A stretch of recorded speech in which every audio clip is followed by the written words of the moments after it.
of people, y'all getting stumped as well too. Everybody said it couldn't have happened to a nicer individual. So definitely see if he don't drop a song after this whooping that he just took. I know DJ, you say you wouldn't be surprised if it might even be staged, huh? Pretty much, man. You know what I'm saying? You can't put it past these little Hollywood Instagram rappers nowadays and shit, you know what I mean? Absolutely, absolutely. I see more of our people coming up in the space, so I might as well go ahead and get this thing started. We'll shortly probably have some people over there.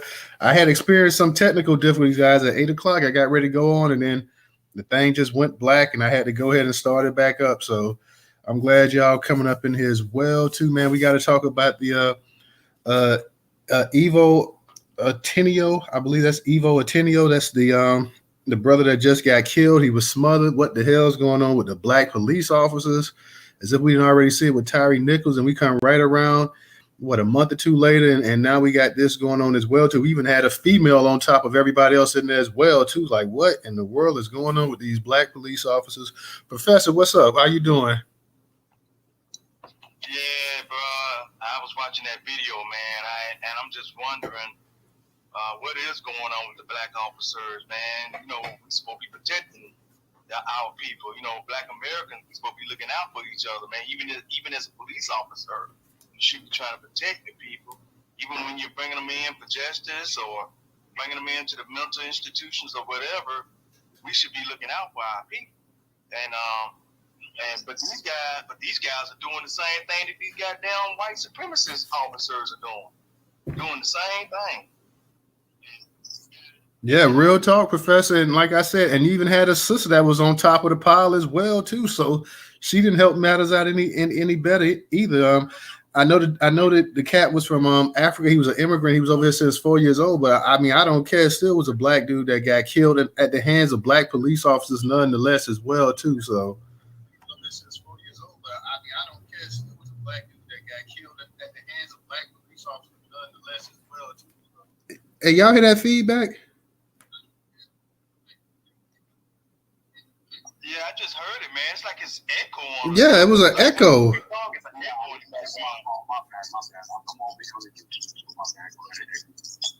I'm about to say, God damn, like it's already happening. All Black Native, I saw you try to come up here. Now don't tell me you finna have issues tonight. Like you was just up here the other night with no problem. So try to come back up here, Black Native. I'm gonna go ahead and get you back up here. Let's see if we can go ahead and get you back up here. Shout out to my girl. I see Goddess down there at the bottom as well, too. What's up to you, Goddess? What's up, Tony? What's up, Andre? Yeah, hopefully, Black Native, we're going to go ahead and get you back up here. Matter of fact, while we got our people coming up in here, man, let me go ahead and start getting up in here. DJ, if you see anybody coming up, like Black Native, them trying to come up to speak, go ahead and let them come on up here to speak. Go ahead and make them a speaker. What's up, Nightfall? I see you over there on the YouTube. Shout out to our people over there in YouTube as well, too. We got like a little small following on YouTube, but our people will come and they will be loyal and listen and whatnot, too. So trying to build that up as well. That's why I say y'all need to go ahead and make sure y'all subscribe to that YouTube channel as well, too. We got some loyal listeners on YouTube as well, too.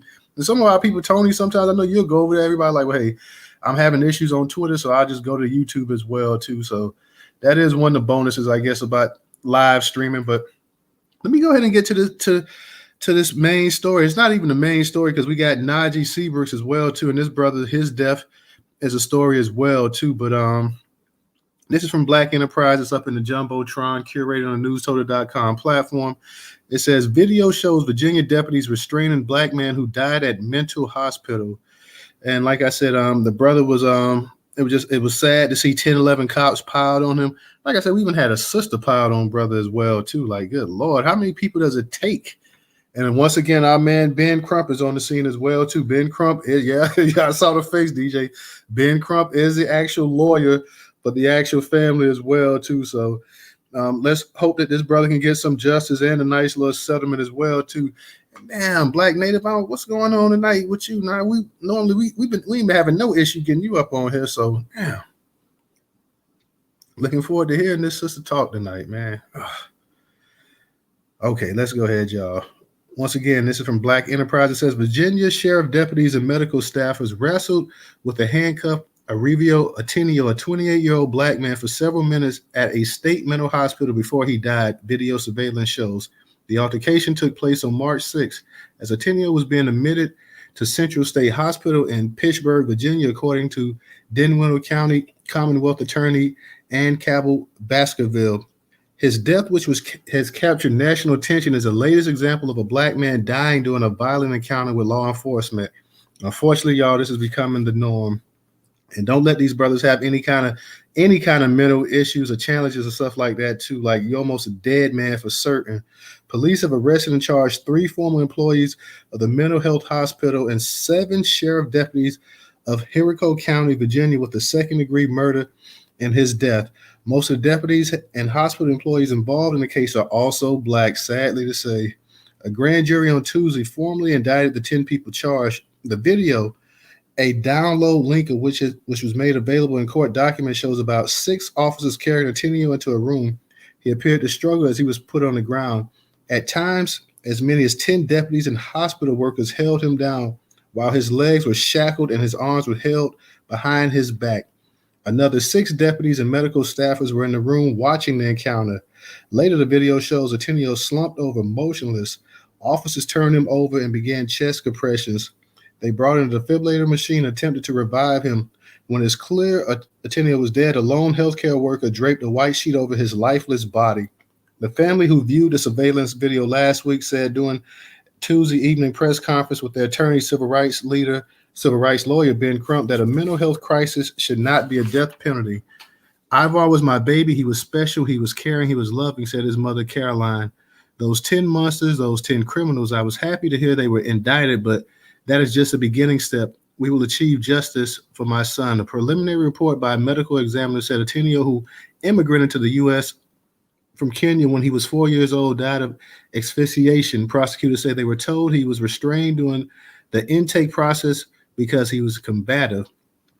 But Crump said the video clearly showed him in handcuffs and legs shackled and questioned why it was necessary for multiple officers to smother him if he was already restrained. Officials have not ruled out making more charges or arrests. Authorities have not said why he was taken into custody or why he was being transferred to the mental health facility, which is located about 25 miles south of Richmond. The deputies were placed on administrative leave, and the county sheriff's office is conducting an independent investigation into the incident. The department did not respond to requests for comment on Tuesday. Otieno's death comes after the high-profile police brutality case in January involving some Memphis police officers who beat Tyree Nichols at the traffic stop. Nichols died after enduring punches and kicks.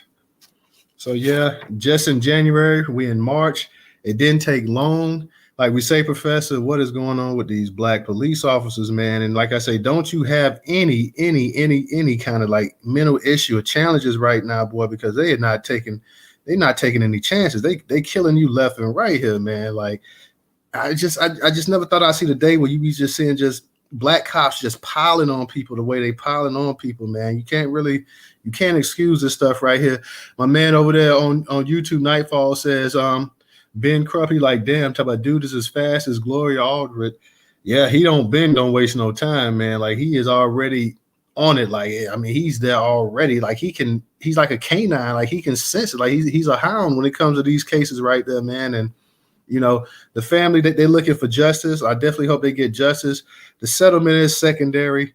Of course, with being on the case, we know a bag is going to be exchanged. So, but hopefully these cops as well too. And I will say this right here: when these black cops are doing something, it ain't taking long for them to charge them. It ain't taking long. Whenever you got black people involved, and what looks like police brutality, or which is police brutality, you know, it don't take a whole lot of negotiation and a whole lot of begging and pleading. Like, hey, people get arrested, people get fired. They ain't waiting. Like when it's these black cops involved and killing somebody or behind somebody's death, it's not all this like, well, we're going to put you on paid administration leave and we're going to do a thorough investigation and you just go home and you kick your legs up for a little bit and we'll get back to you and let you know exactly. No, you're fired.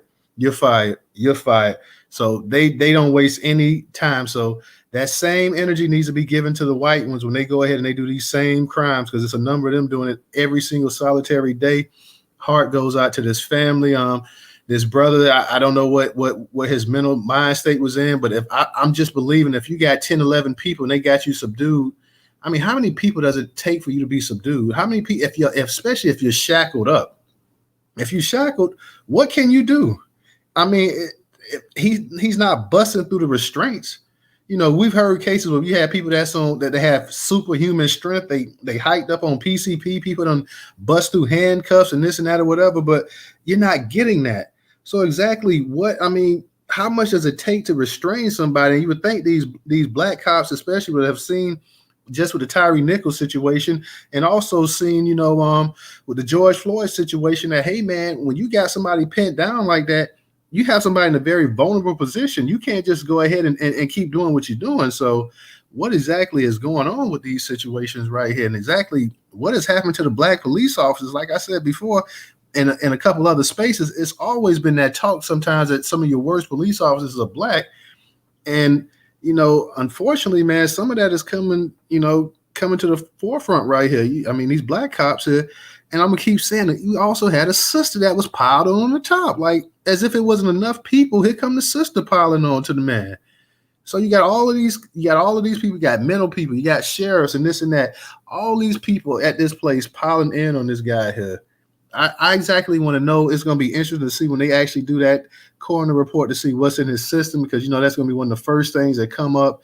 Please, if he has any kind of traces of anything in him, it's going to be blasted. It's going to be put out there as well too. So shout out to my man Ray. I see Ray up in the spot as well too. So Ray, what's going on?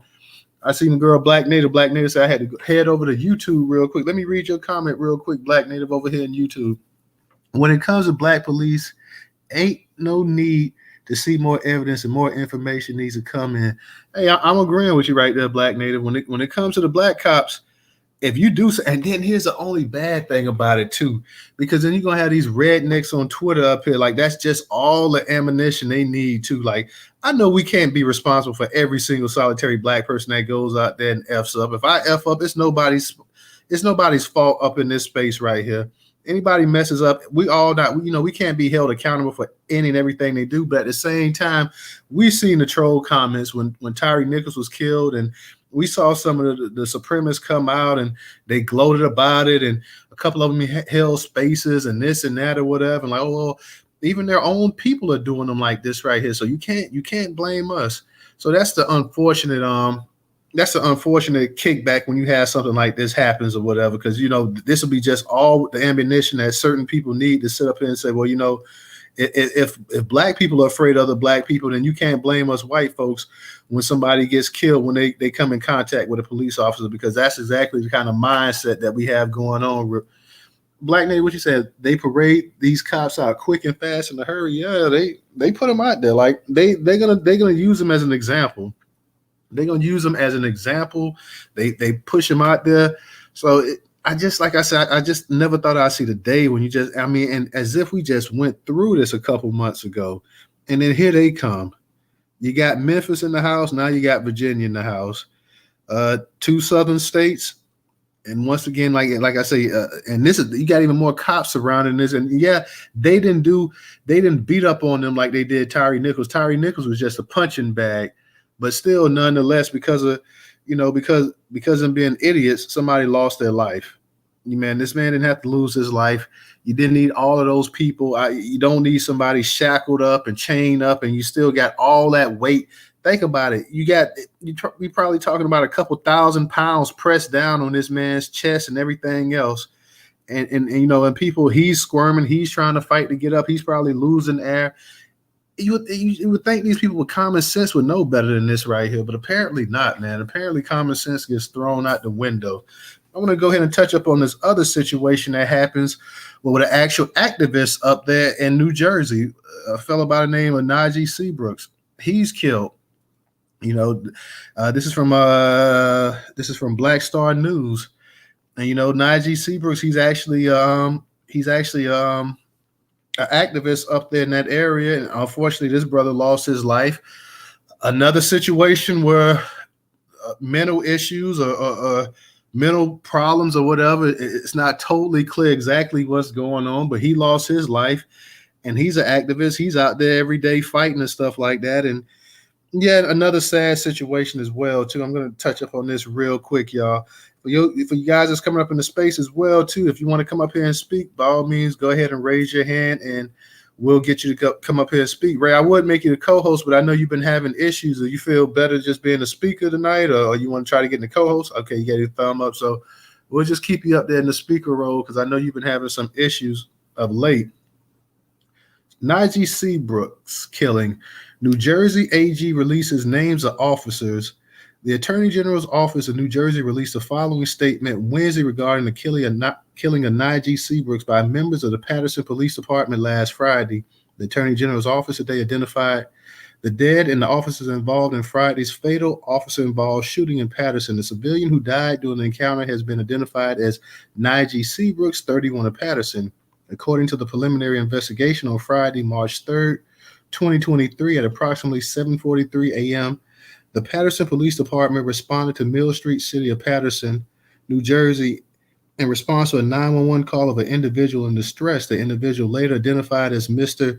Naji Seabrooks, the deceased had barricaded himself within a bathroom at approximately 8:42 a.m. Additional resources from the Paterson Police Department responded to the scene, including the crisis negotiation team and the emergency response team.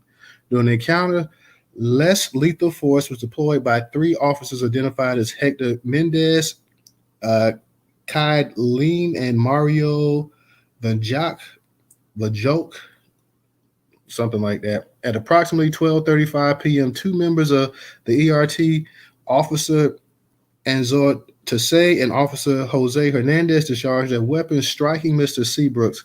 Mr. Seabrooks was transported to St. Joseph's Medical Center, where he was pronounced dead at 12:51 p.m. A 2019 law, PL 2019C1, requires the Attorney General's Office to conduct investigations of a person's death that occurs during an encounter with law enforcement officer acting in the officer's official capacity or while the deceased is in custody. It requires that all such investigations be presented to a grand jury to determine if the evidence supports the return of an indictment against the officers or officers involved. The investigation is ongoing and no further information is being released at this time. The Paterson Healing Collective, a violence prevention organization where Seabrooks worked, this is crazy, this is where he actually worked at, held a vigil on Tuesday and are demanding answers about Seabrooks' killing by the Paterson police officers. The Paterson Healing Collective said this about the killing of Naji Seabrooks. The pain of this tragedy is magnified because Naji dedicated his life to reducing gun violence in Paterson and worked every day as a high-risk violence interventionist alongside his colleagues at the Paterson Healing Collective. The Paterson Healing Collective also said Naji's death is one more senseless, violent act that underscores how critically important it is to have community-based first responders like Paterson Healing Collective who are trained in de-escalation and community crisis response in our neighborhoods. The allegation has been made that members of the Paterson Healing Collective pleaded with officers to let them speak with Seabrooks, but were rebuffed by the officers of the Paterson Police Department. If this is true, that's pretty damaging that you had the people pleading, begging the cops to go ahead and let them speak to the man and trying to see if they could talk him out or trying to see if they can bring him in or this and that. My thing is this right here. And this is where I'm kind of confused.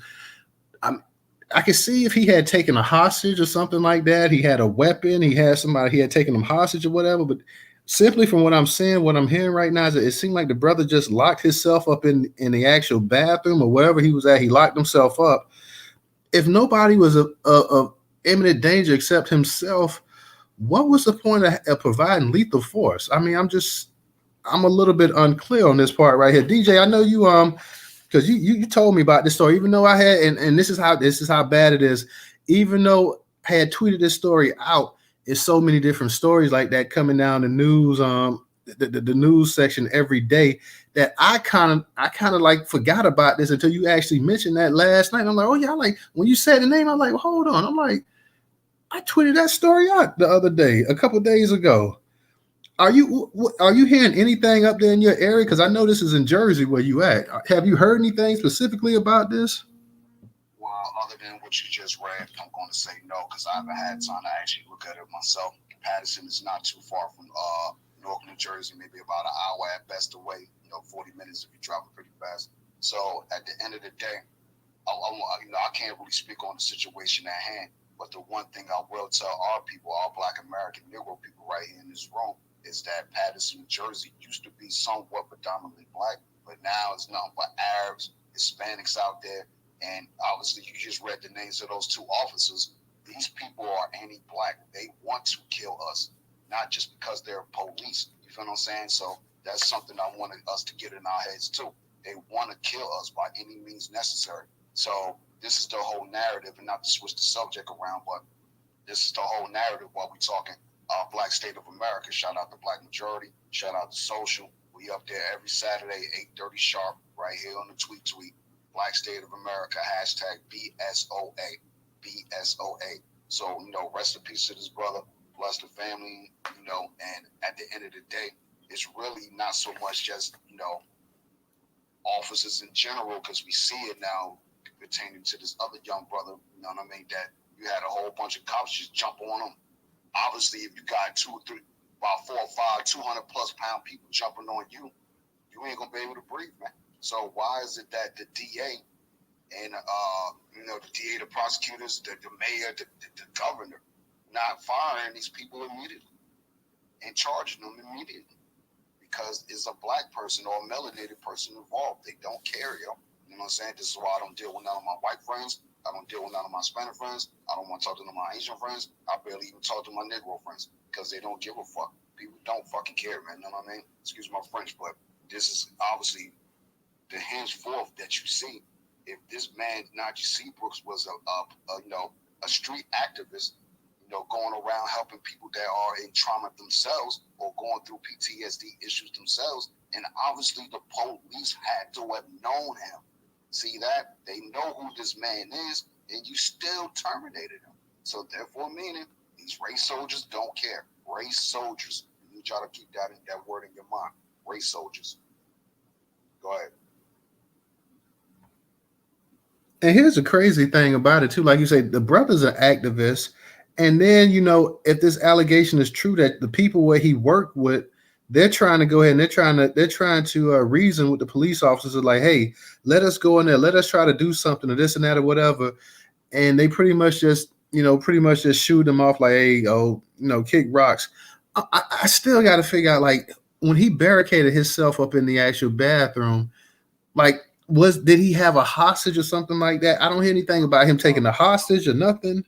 No, it's none of that. He was just by himself. There is visual. They did release the video. Why do y'all got like 50 officers in this man's apartment? You feel what I'm saying? You feel me? Why gotta be so many of y'all in here? You know what I mean? First of all, if then that right there would scare you and intimidate you, thinking that your life is you're about to lose your life. I think he probably already understood that. Hence for why he had a knife to begin with. But that's all the white media is telling us. This is why I be saying we need our own media, so that way we could go and investigate, go out to Patterson, spend the time out there, talk to the family, friends, co-workers, whoever, even the punk-ass police, what really happened, and come back and report it to the people and say, hey, look, this is what really happened, versus relying on the white news media to do our job. You know what I mean? This is our job. And, this is the other narrative. Again, Black State of America, Black Negro Americans are scattered too far and wide apart in this country. We're not near each other. Patterson ain't been black, just like Newark is barely black. You know what I'm saying? This is why we need to start huddling around each other some way, somehow, and trying to get this information that we spit up here down into the streets. But go ahead. Yeah, it just seems like it's a lot that's left out of this story right here as well. And the first one that we covered as well too. It's just so many different holes in it.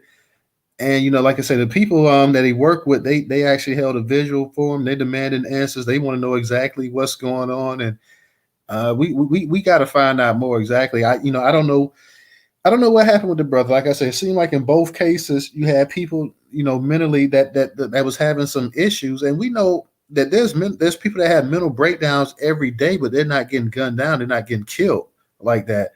But except when it's our people, God forbid, don't let a black man have any kind of mental issues, anything like that. The chances of him being killed increases greatly. Where other people can be subdued or talked to or whatever, apprehended, with our people, it's always lethal force for somebody that's having some kind of mental breakdown and mental issues as well too. There's alternative ways of subduing an individual as well too. You don't have to kill them. You don't have to shoot them.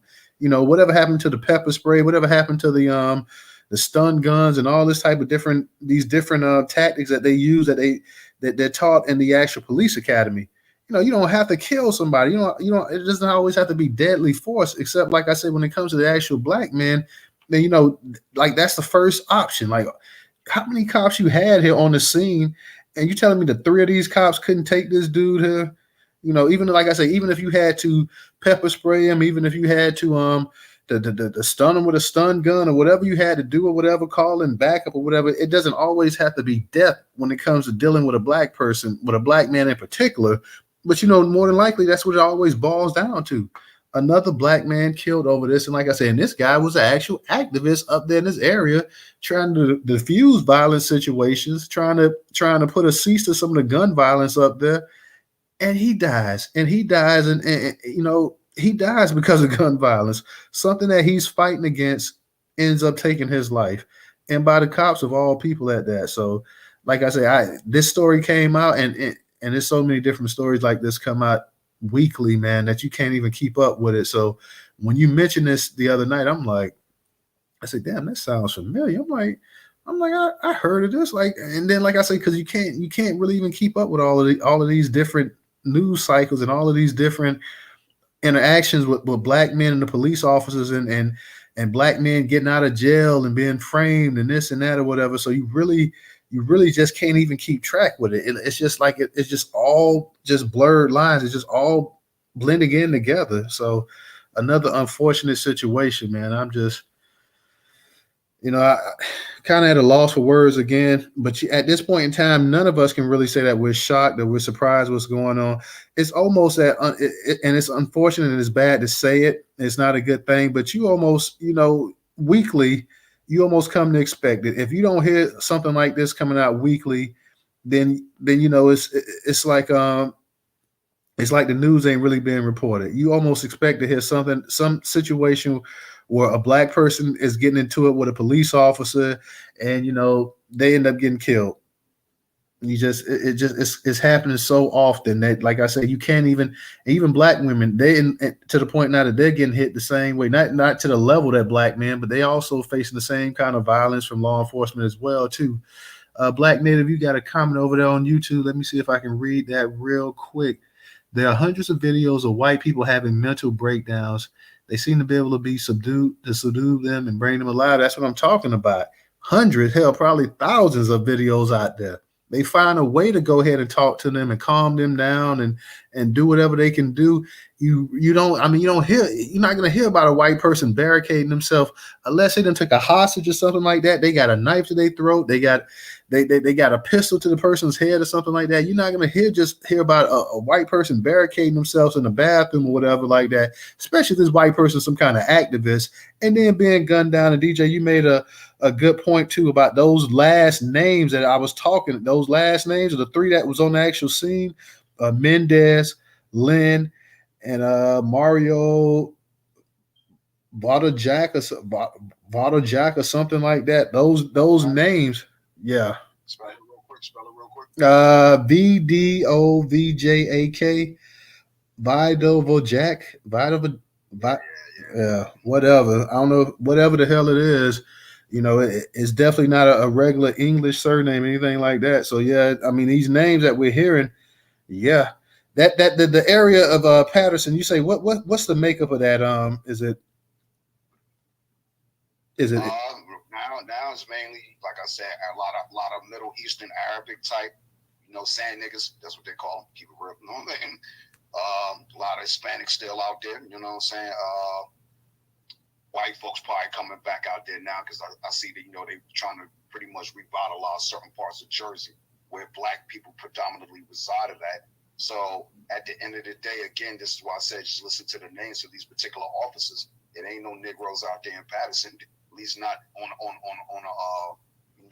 security type level as far as being a police officer that could come in and say, hey, look, I'm the sole black people person here. There's another black person right here that's in trauma, stress, or going through some shit. Let me mediate. It ain't none of that. And then obviously you see a lot of these black folks that are officers across the country, Tyree Nicholas, added up, they don't care about your black ass either because they went through the police academy. Shoot first, ask questions last.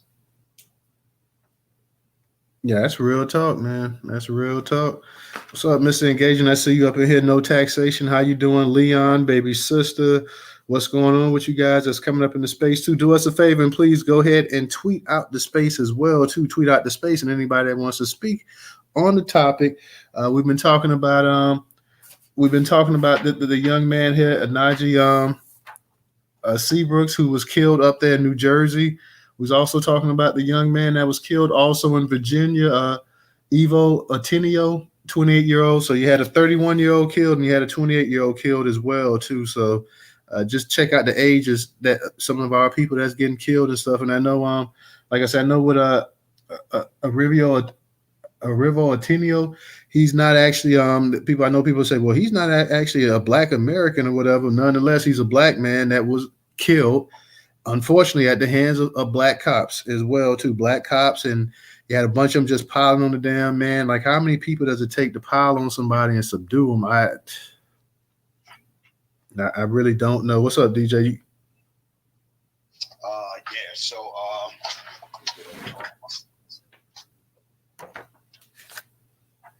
So just an update to what's going on with the deceased brother, Naji Seabrooks. So this is an update from the Attorney General's office in Patterson. It says, Patterson, the Attorney General's office today identified the descendant and officers involved in Friday's fatal officer-involved shooting in Patterson. The civilian who died during the encounter has been identified as Naji Seabrooks, 31 of Patterson. According to the preliminary investigation on Friday, March 3rd, 2023, at approximately 7:43 a.m., the Patterson Police Department responded to Mill Street, city of Patterson, Passaic County, New Jersey, in response to a 911 call of an individual in distress. The individual later identified as Mr. Naji Seabrooks. Hey, you're just reading the same one I read too, though. That's the same one. Yeah. Well, yeah, they must have got the same article. All these jokers do is copy and paste stuff.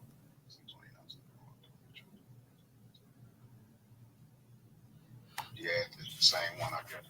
Yeah, I thought maybe it was some new news that came out about him as well too. So yeah, I'm looking for that or whatever the case be, but it ain't nothing, unfortunately, and most likely ain't gonna be anything because they're gonna do their hardest to try to sweep this shit under the rug.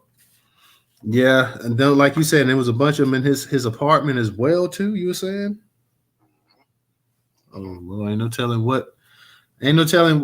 what was found there, what they talking about adding on, or how they gonna try to go ahead and make this thing seem like one thing or another. So we definitely got to keep our eyes glued and ears glued to this one right here too. This is the developing story. Both of these stories are developing stories as well too. Like I said, we don't know exactly.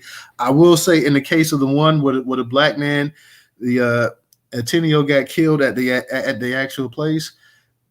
They're gonna deal with them people that because they black. So because they black and they went ahead. They've already been. They say police have arrested and charged 3 former employees of the mental health hospital and 7 sheriff deputies. So, they're not wasting any time there. So they're going to make sure with the black ones, when the black ones go out there and they start committing these crimes and stuff like that, yeah, y'all sitting up here talking about going to police academy and you're part of this brotherhood and this and that or whatever. But the minute y'all do something, they're going to damn sure go ahead and make sure y'all serve some time. They may not make sure everybody that commits these crimes serve time, but they're going to make an example out of you. So, and keep that in mind as well too. Let's go ahead real quick and go ahead and touch up on this. Go ahead, DJ. Hold on, maybe a little bit of audio right here. Try to clarify some things and whatever. Go ahead and play it. Yeah, hold on one. This thing is like real janky. Hey, before you play that, let me just because this Takashi thing is real quick. Let me go ahead and get him out the way.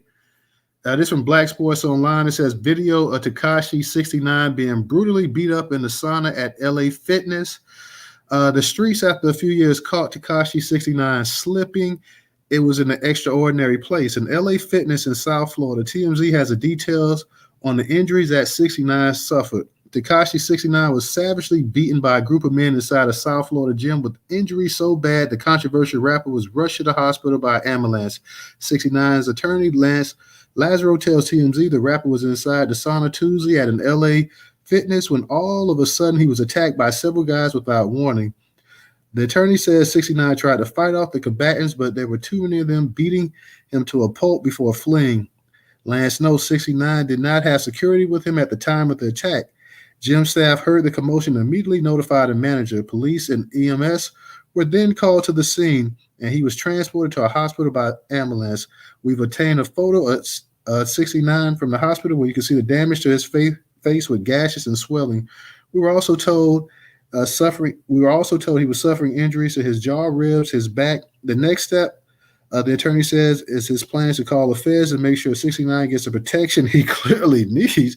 What the hell? You gonna call the feds? So the feds supposed to come in here and get this dude protection? What in the world is this dude talking about here? Man, you don't get the hell out of here. His attorney told me he gonna call the feds so he can get the. I tell you what, your boy a millionaire. He better go ahead and get him a damn security team. The feds, man, you don't get out of here with this nonsense. Oh, remember he was granted early release from federal prison after cooperating with authorities to land several of his gang member cohorts behind bars. Yeah, buddy. The goons who beat up 6ix9ine weren't the smartest, as they were caught on camera several times during the attack. And since it's a gym, they likely had to check in with their real names so they would be arrested soon. Why don't people have the same energy for George Zimmerman? I will never know.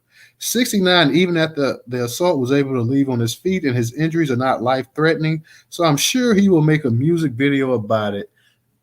Man, if these people don't get out, if his damn attorney don't get out of here talking about calling the feds, so the feds are supposed to be this boy's personal bodyguard, is what you're telling us. They're supposed to come in here and rescue this dude. Now, this is the same dude, like they said, went ahead and ratted on his people and stuff like that.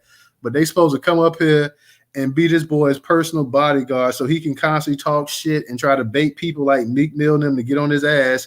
And then the minute they go ahead and grab him and lift him up off his feet, then he's going to be sitting up here pressing charges. So they're supposed to come in here and rescue this colored head freak right here so he can sit up here and still bite black culture, call black people niggas and this and that or whatever, run with his dress up and still talk noise. And then the Fed's supposed to be there to protect them. So then I guess he can get him some more names down the line of who he can snitch on and who he can rat on. I mean, is that what it's come to right now? The feds are going to sit up here and they're going to actually babysit this boy here? Please. Those dudes there, you think they would have, like, if they go into the gym and they hopped on his ass, so why would you go in there?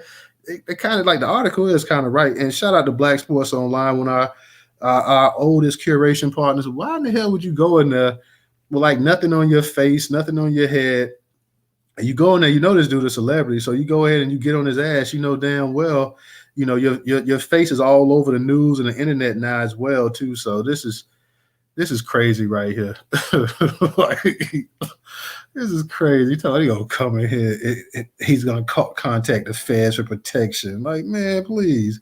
What is he like? He's not some kind of politician. He ain't no U.S. senator or congressman or anything like that. He's no mayor. He's no county commissioner or city commissioner for that matter. Why in the hell would they spend taxpayer dollars to go ahead and somebody who's always in it go up there and protect him and be his babysitter?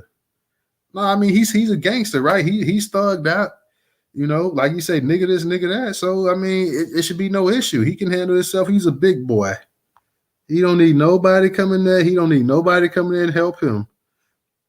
He got it. I mean, get out of here. I mean, this is the kind of nonsense we be talking about right here. Yeah, let's go ahead and spend taxpayer dollars and go ahead and get him. Mr. Engaging, I'm trying to get you up here, man. Hopefully we can get you up here too, because now it's like, this is crazy. Like, these are some of our same people that was up here speaking not too long ago. Like, what's the issue now? Like, why can't they get up here? You there, DJ? Yeah, you see Mr. Engaging trying to get up here. Black Native tried to get up here, but we were able to get them up here before. Yeah, I'm trying to bring him up. He was up there last night. Yeah, I don't know what's up with Twitter, man. Like. And I think Twitter just did an update. Didn't they just do another update? I think they did one yesterday. Leon said I didn't take the update though. Yeah, here it is. It's sitting out there. I haven't done it yet, but it's sitting there. Yeah, I didn't take that update because I knew it was gonna jack everything up. Nah, if it's in the Google Play Store, that's still 9.80, but it depends on what phone Leon had. He probably got a higher Galaxy than I got, but my phone did update the Android 13, and I did see they put the web system view apps updates in the Play Store. So it's a possibility the 9.8 should work now, but I ain't got no time to do it right now. Yeah, I can't mess with it right now to see. Mr. Engage, and we're gonna keep trying to get you up here, bro. I gotta read what Black Native said because DJ, I told you this last night, and she hit the nail right on the head here. She like, who? Because remember I told you this boy, I like, what the hell your boy got on? Like his little shorts he had on, like she said, who wears short shorts? He was rolling in the floor like a child in the feet. Like this man had on some Dukes, like he had some Dukes cutting right up his ass or something. I'm like, bro, what? Reason why I said it's fake, yo, because if it was for real, man, come on, the Jokers would have did his ass way worse than that, man. Yeah. Left with it was a bloody nose, bro, and a couple of bruised stomach pains and shit, man. We would have we would have beat you after death, yo. Yo, this Joker wearing Daisy Dukes like his 1993 round here. Come on, man. It's ridiculous. Like this man look out. Remind me of my boy JT Money from the Poison Clan. Suddenly, oh Lord, don't even let me get started. Leon, what's going on tonight, man? Not much. Actually, I was like listening but not listening because I was actually I had to go get my car because I'm having car issues, but it's running for now. But anyway, I have the Google. I have the Google 6, and it has Android 13, and the build number for the Twitter that I was telling y'all about yesterday is 9.81. That's the newest one. So if the Play Store only has 9.8, they're still a little behind. But they're like I was telling you about that app before, or to use the APK. Just look for the build number 9.81.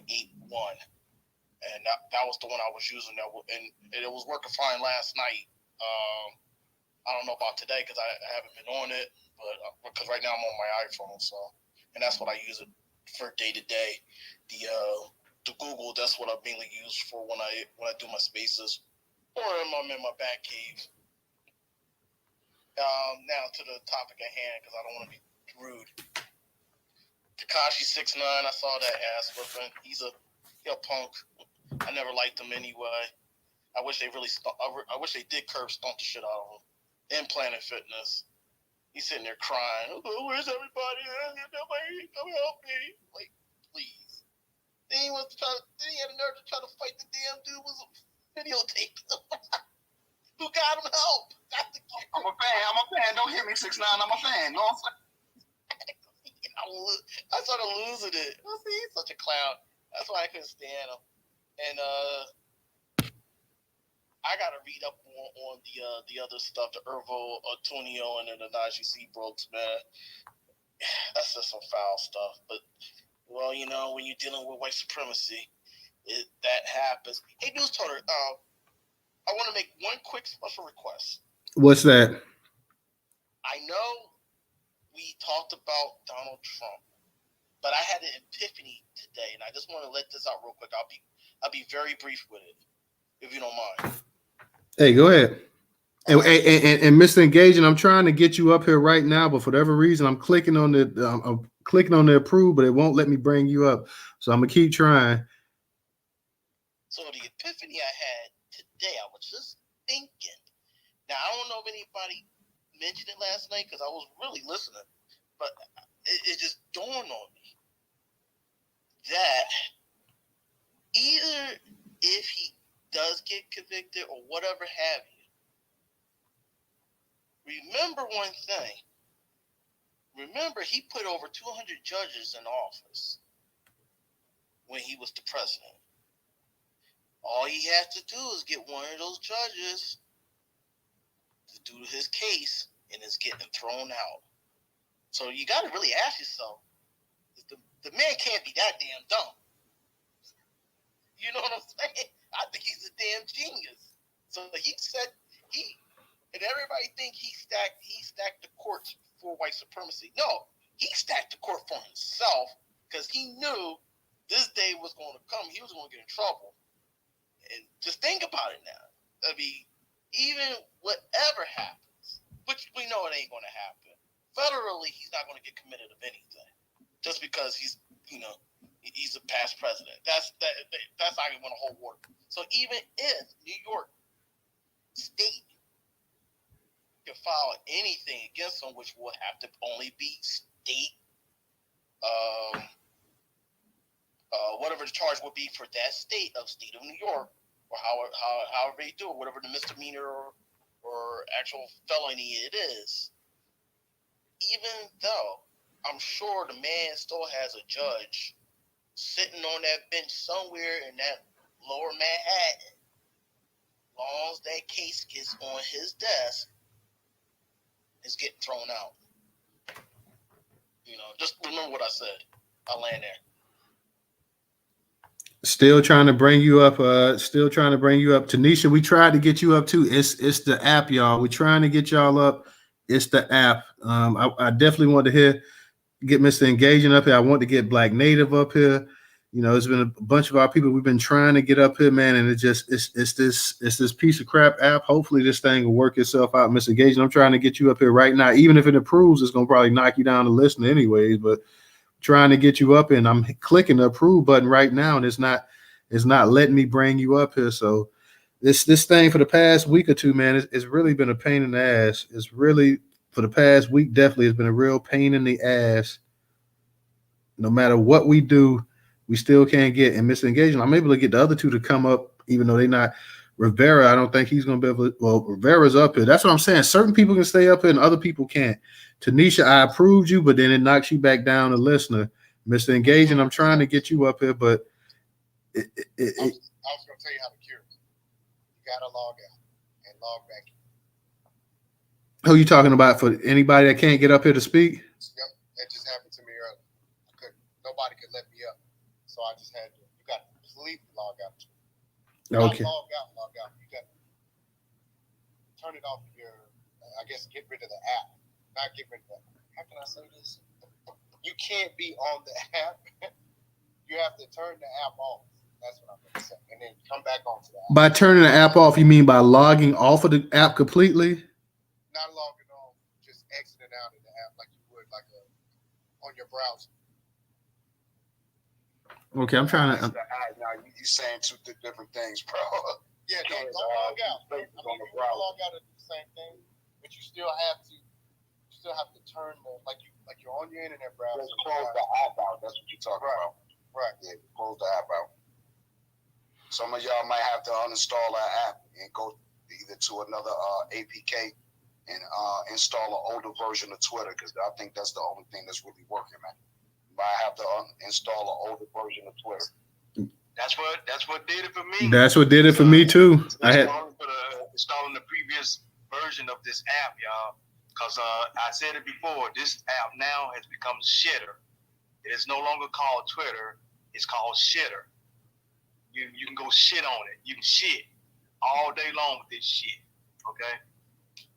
I agree, and that's the only way, guys. Like I say, because I had to install the application back from March or something like that. Not March, but I'm sorry, from what was that damn application? Like DJ, what was it? February? Make sure you wash your hands. With your mics. It sucks. I mean, Professor did say shitter. I was just giving him a flush sound. Yeah, still wash your hands. Your hand on your phone. No, sir. I got you. Coronavirus. It's real talk. And Nightfall, real quick. Nightfall was saying, I guess when you was talking about Trump and having the judges, he said this on YouTube. He said he can't touch them now. He has no leverage. So he's saying that basically Trump has no leverage to make those judges do anything anymore because he's no longer, I guess, a president, and he really, people are out for blood when it comes to Trump as well. So not to get off of the topic because I want to stay on topic as much as possible, but I just wanted to read that comment real quick. Well, that's a good point. That's a good point. I don't know, man. I just feel that he might still have some loyalists because that's what the term loyalist is. They still might be some that's loyal to him that might hook him up that favor since he gave them a favor. A favor for a favor. Oh, all right, I know that was a bad Godfather thing. Yeah, that was terrible, bro. What's up, Rivera? How you doing? What's up, Rivera? You there? Hey, Tanisha, answer that text message real quick. I have to try to help you get up here real quick. Go ahead, Rivera. You got it.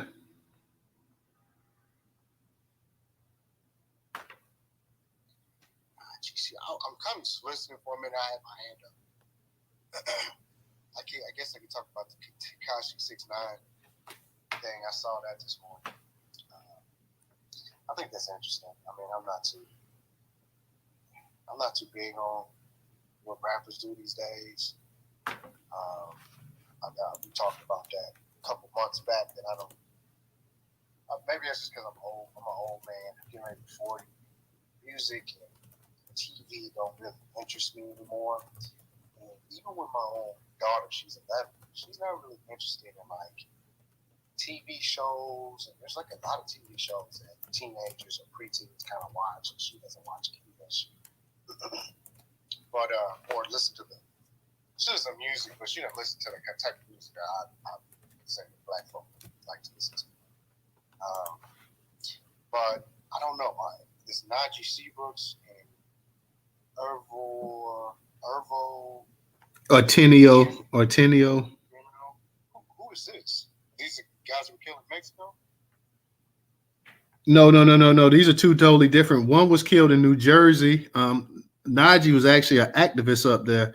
He was actually killed in New Jersey, and Otieno was actually he was killed at almost like a mental place, a hospital. Actually, he was supposedly having some mental issues, but he was actually piled on by like 10 sheriffs and stuff like that. So he died from asphyxiation.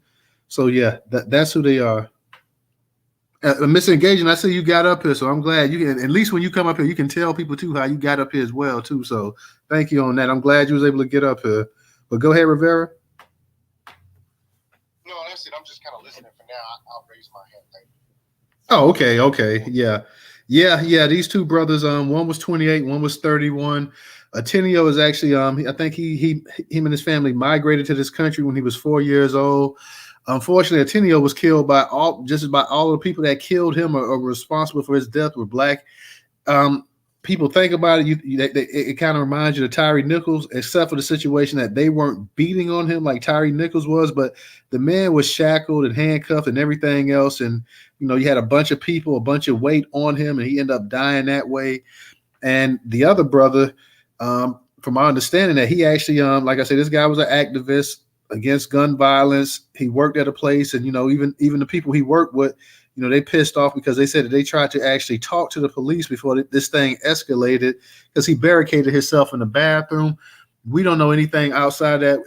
We didn't hear anything about him having any victims. I mean, having any hostages in there or having a weapon or a gun, anything. So the one with Naji really, I really want to hear and find out more about this as well too, because like I say, Jim, I don't know. If somebody barricades itself in a place or whatever, you don't kill a person. Like, you don't just kill a person. It's one thing if he had a hostage in there and he was making demands or something like that, but I got to hear more about this story. I just have to hear more about this story to actually get a good grip on it as well too. So, because to me right now it's just too many missing pieces. And actually, I want to hear more about the Otieno story as well too.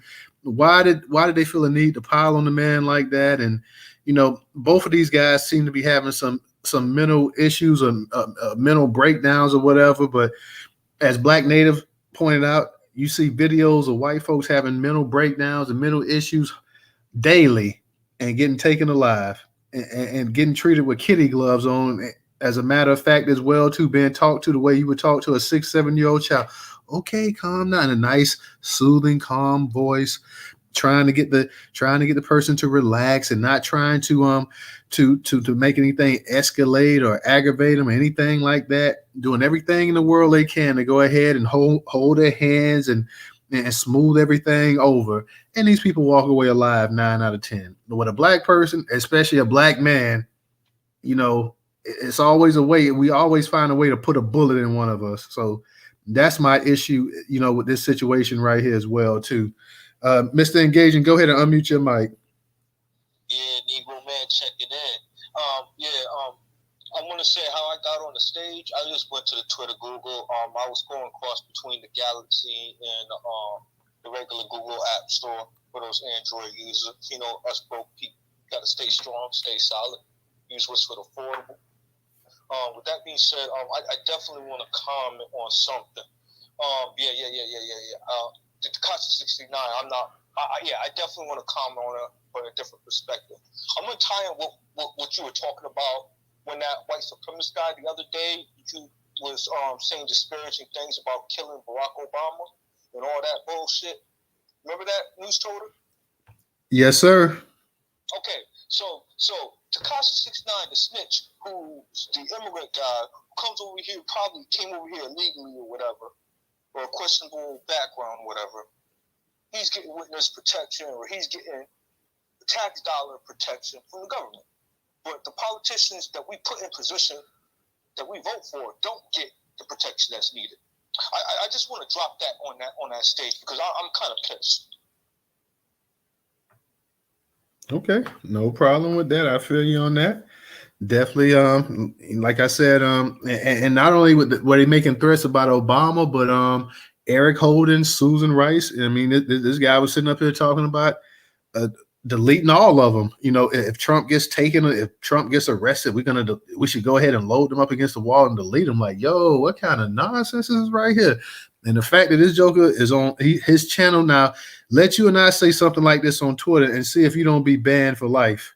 The fact that this joker got a podcast and he's still walking around and the feds and the CIA and the Secret Service ain't slapped cuffs on his dumb ass and he's still walking around, that just lets you know the level of how white supremacy really works. It's an intricate system. And the thing is that this guy, Tekashi 6ix9ine, is walking around with, or had not, whatever. He had government protection one way, shape, form, or another.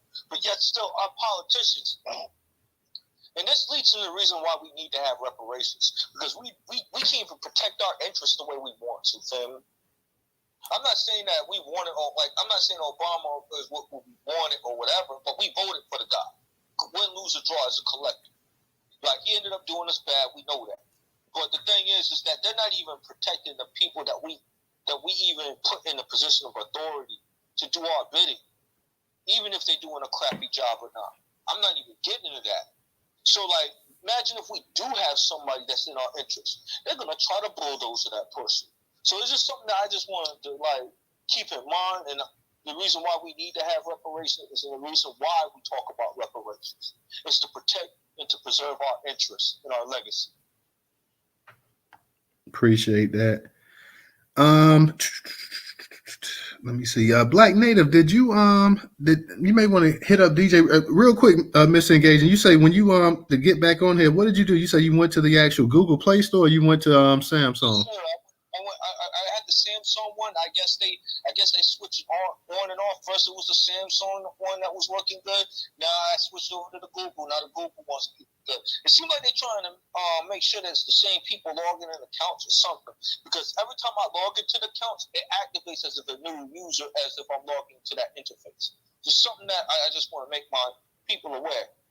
So should you go ahead and should people that can't get on, should they go ahead and get the new Google update you're saying then? I got the Google update. I went to Google or the Google Play, whatever, recently and just got it and I got right on.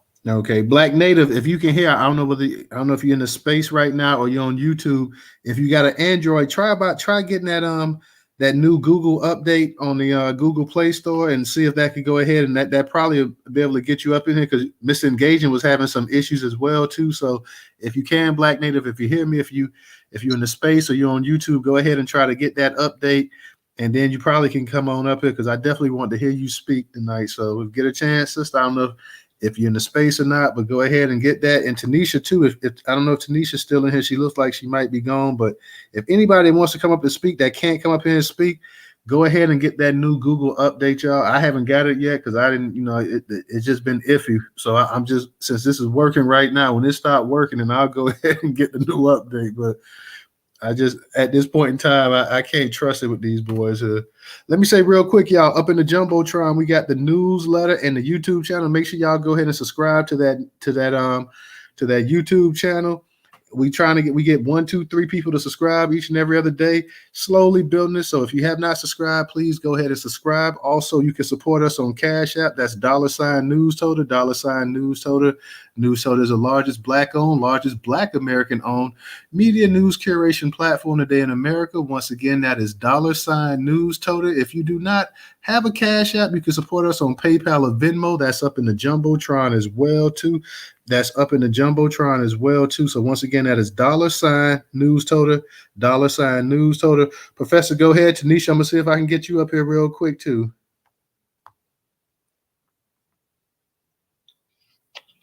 Yeah, and just to go back to the story of Irvo Otieno, how you say his last name? Otieno or Taino? Damn. I'm sorry, Professor. Otieno. Yeah.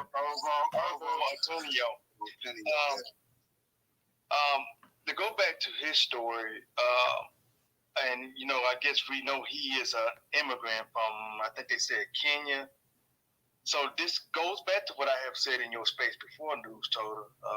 I don't know if you remember me saying that when it comes to these immigrants that come over here from, of course, Africa and, of course, Haiti and the Caribbean, people that look like us, this is what they're going to have to take into account. You come over here, you might not consider yourself Black American, but when you come into this country, you're going to be treated as a Black American, okay? That's just the gist of it. They're going to look at you as being Black, and you're going to get shot.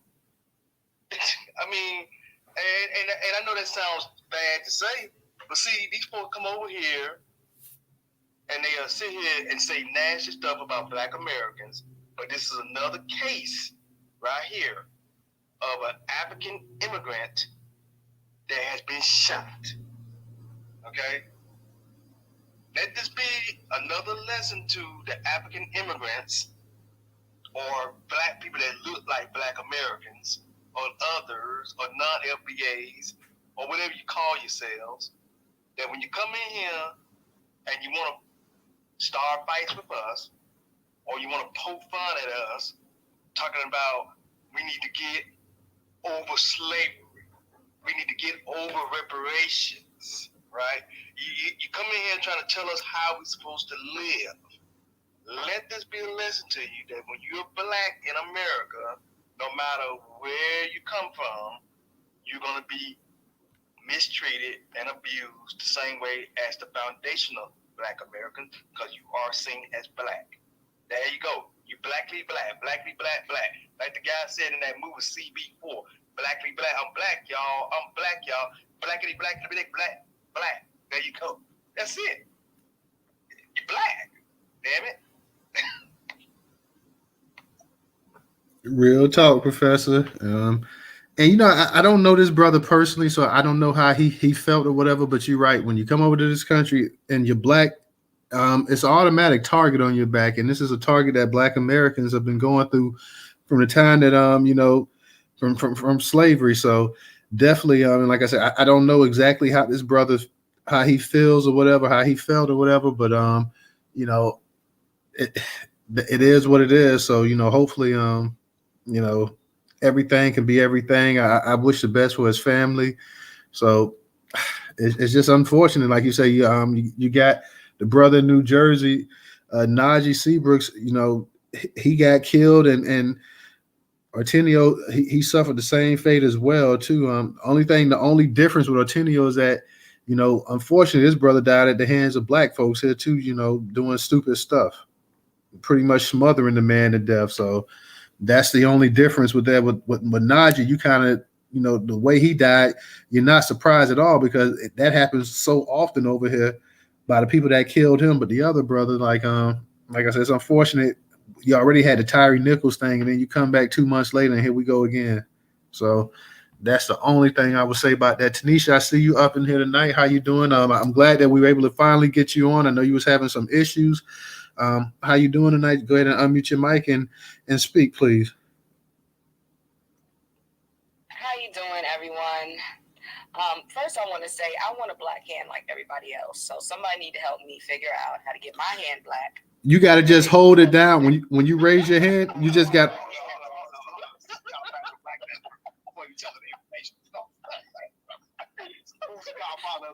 my hand white? That was bothering me. Then you got to hold it down. Oh, it's multiple numbers. Yeah. There we go. Okay. We got this one sister. She's gonna keep her white hand every time she come up here. Shout out to Sister Dana. She won't change hers, but anyway. That's okay. That's okay. Now y'all see, I don't know how to take it down. I done put my hand down again.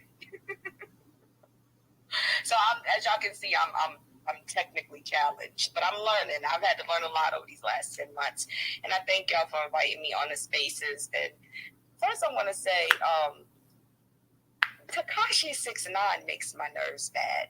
In the society that we live in today, like, you're following a celebrity, he's a rat, and this whole time that he's been out of jail, I'm like, somebody's gonna kill him. Somebody's gonna kill him. But I forgot who was talking earlier because I was in and out. I believe nobody is touching him because the feds are so close to him. So one of the benefits of being a rat is that you have protection. They know that you're going to tell it. You're going to tell on anybody, and you have that protection. They won't dare to protect him when he got his ass in the bathroom. Excuse my French. But I heard that was a guy who had already spent like 8 years in jail already. Like, the dumb decisions. Like, was it worth it? You were in jail for 8 years and then you videotape yourself. It's too much. The world is too much. It's too much negative going on. We need to really pray for each other. Watch out for our brothers and sisters. As far as my husband's case, I want to thank everybody for their support.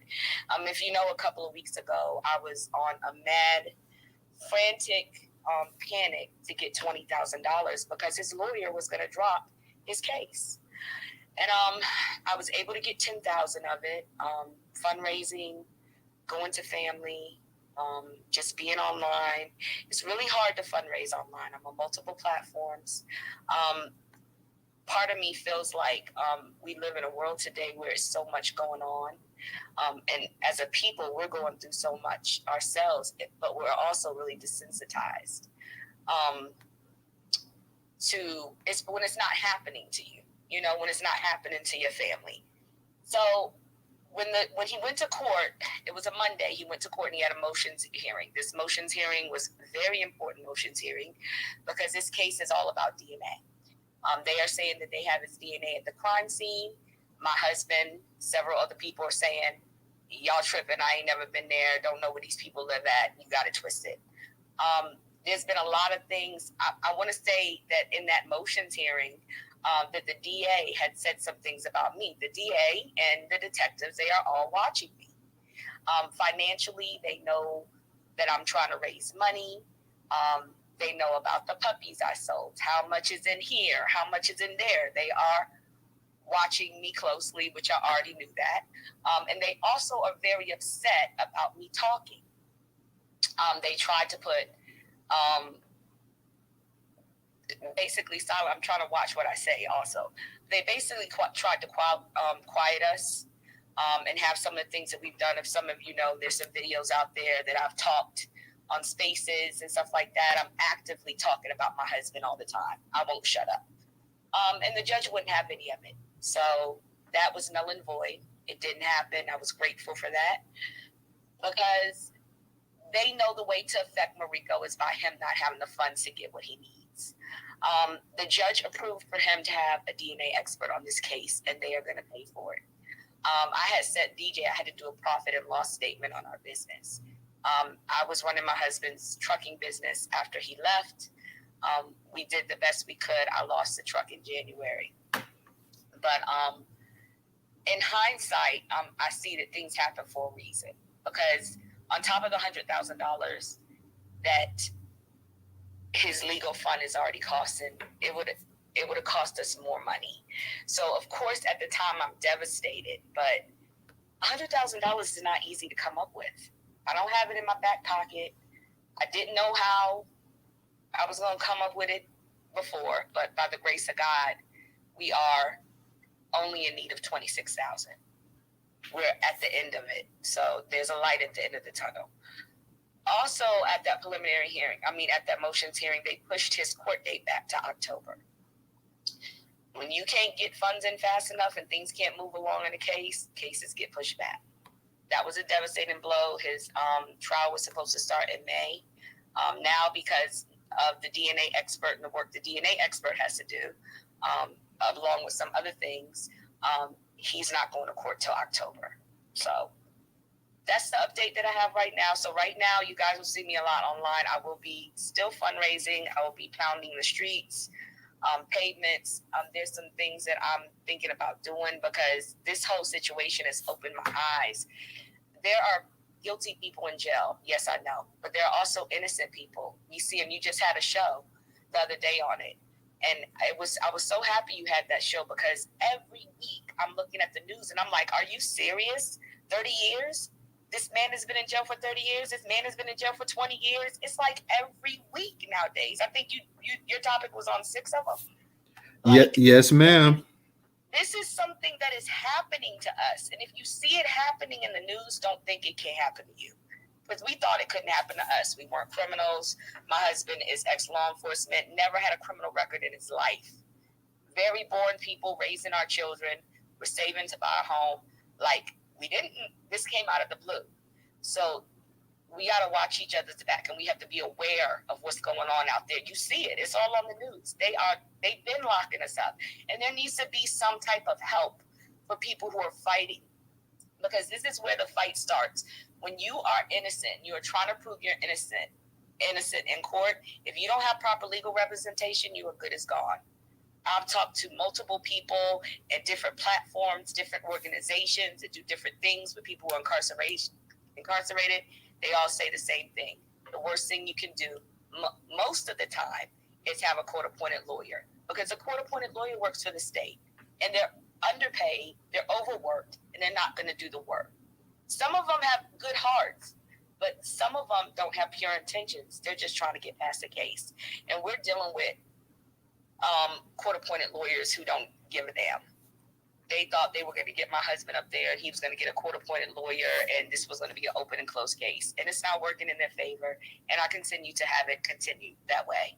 So I just thank you for letting me speak. If you guys can support, tell somebody about what I have going on, show them the videos, donate if you can. I would really appreciate it. Thank you for letting me speak. No problem. Thank you, Tanisha, and we wish you the best of luck. And if you guys can, definitely follow Tanisha and try to go ahead and support her if you can. Any amount definitely helps. Aunt Lai, I saw you came up here. Go to the Google Play Store, Aunt Lai, and get the newest update in the Google Play Store, and you should be able to go ahead and speak. So if you get a chance and you want to speak, go ahead and do that. And I think that'll allow you to actually come up here and speak as well, too, sister. So I hadn't heard from you in a minute in the space, but I definitely want to hear from you. Black Native, I guess you say, not tonight. You like, hey, I'm tired. I'll come up here another night and speak or whatever. I know you were trying to get up early, but then you was like, hey, after trying all them times, I'm good for right now. So, and yeah, Tanisha, we had to have that space about the people. We had six people, and it actually was 5 of them because one of them was actually dead. It was the grandkids that actually went ahead and fought for to clear the name of their grandfather from back in 1948 for a crime that he didn't commit. So I just felt it was, you know, you got so many, and I see it every day in the news cycle. You got so many black people, especially black men, coming out of jail, been in jail for 19, 20 years, 25 years, 30 years. You know, half of their life is done. They've been in a what is it? What do you call it? Damn, institutionalized, and you know, now they're having to try to get out here and try to get in the real world. And you know, the court system and the judicial system wants to go ahead and give them peanuts for a settlement, even though they robbed them and everything of having a family and a life and a career.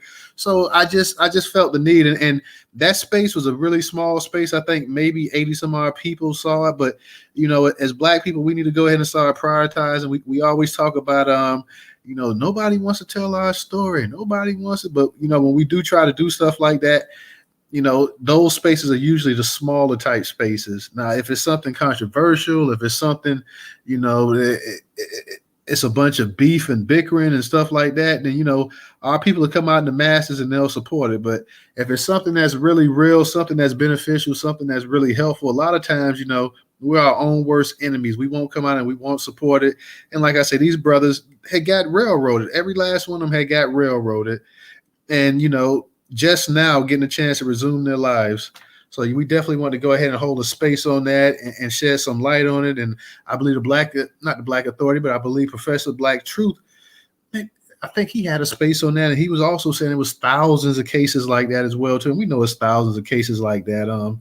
And close to 60% of the people who were actually that were wrongly convicted, I think it was like 58%, but about 60%, almost 60% of the people from that one stat, I think, and this was just a smaller stat that they did in terms of the actual overturns for the I can't think of the name of the actual agency, but you know, about 58% of those people were black. But most of the people that's wrongly accused, and like you say, yeah, the Innocence Project. It was like 58%. And most of the people that's in jail, we're not saying that everybody in jail is innocent. We're not trying to say that, but we're saying that the ones that have been framed and the ones that are innocent, the vast majority of those people are black men. That's just, if you want to be honest, the vast majority are black men.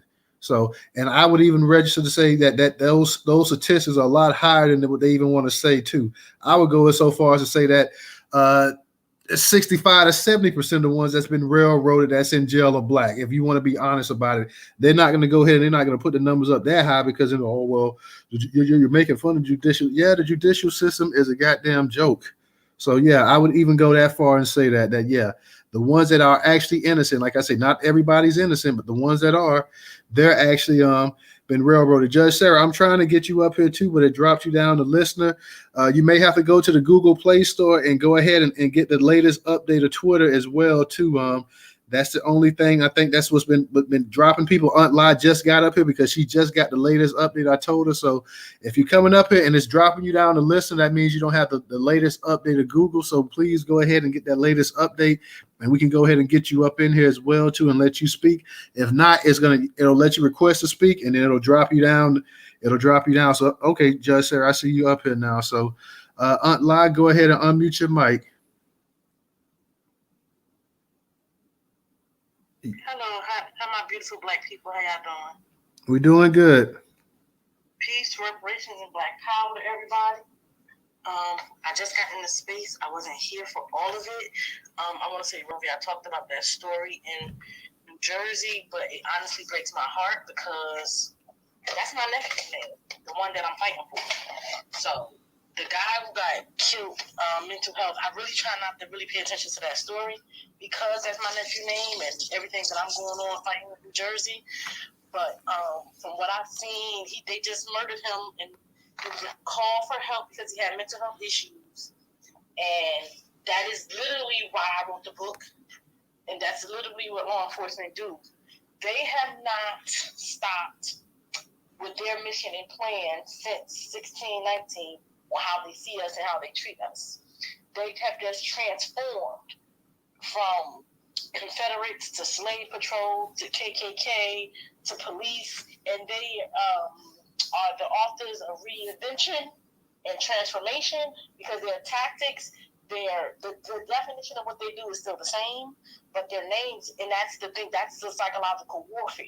They'll tell you, the police is here to protect and serve, but they really kill us. When a black person, no, we can't even call the police if we have a missing child. The police don't even come, to the point where we had to create our own black and missing because we couldn't even get them to protect themselves.